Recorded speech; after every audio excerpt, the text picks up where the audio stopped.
8:11 on Breakfast Television. Time for some entertainment, and this is just, it's messy. sad. It's such a mess. It is. They filed for divorce in 2016. Talking about Johnny Depp and Amber Heard, as I should say, she filed for divorce, and after 15 months of marriage, accused him of abuse and battery, and he's filed now. Depp has filed a new deposition and released this, and says that she painted bruises on her body in this situation. That's what he's accusing her of. Of course, he filed a $50 million defamation lawsuit earlier this year against Amber Heard, saying that she implied she was a domestic violence victim in a piece she wrote for the Washington Post. His deposition from that lawsuit has now been published by a publication called The Blast. I'm just putting it out there. He also says in this that she was the one who abused him and included photos in this deposition.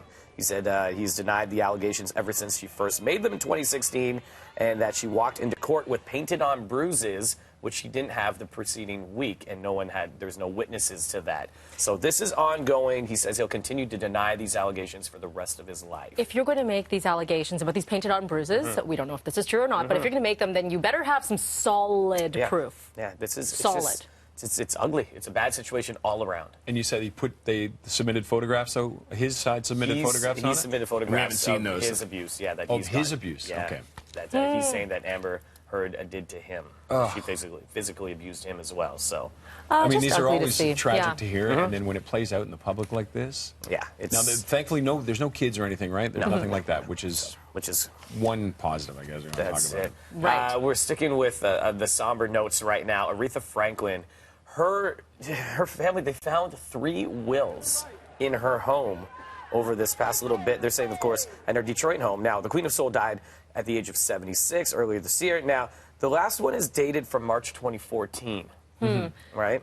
And there was one that were found under cushion, or 2 found under cushions in the living room, and another one in a locked cabinet where they finally found a key.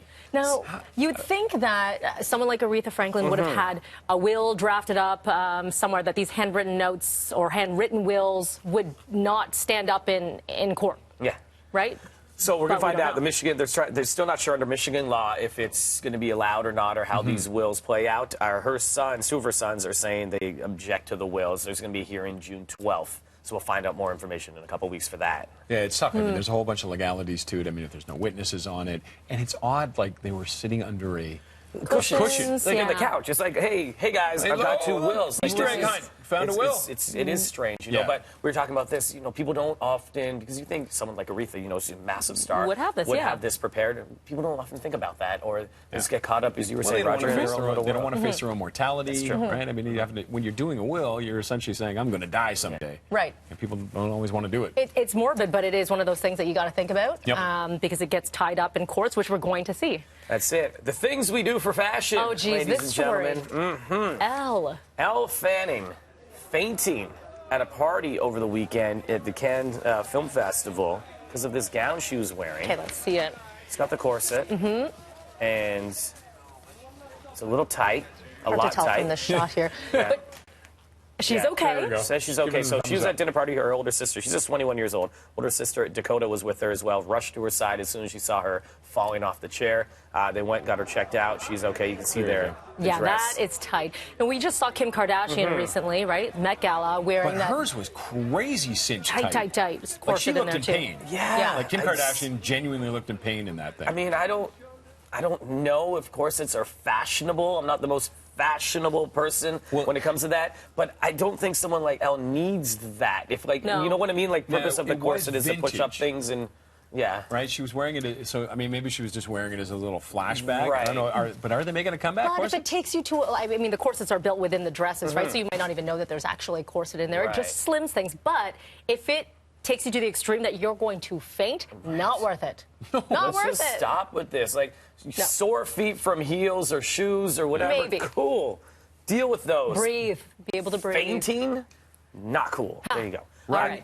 Danielle's wedding gift. Wedding outfit. Jeans. Jeans. A jean jacket. Yeah. Jogging shoes and get the fast flats. a beer. That's it. That is a proper outfit. Coming up later, we got Olivia Wilde telling us about the not the typical high school kind of movie formula. She throws it out the window, so we got that in Ed City for Book Smart. Awesome. Sit upstairs now to Tam.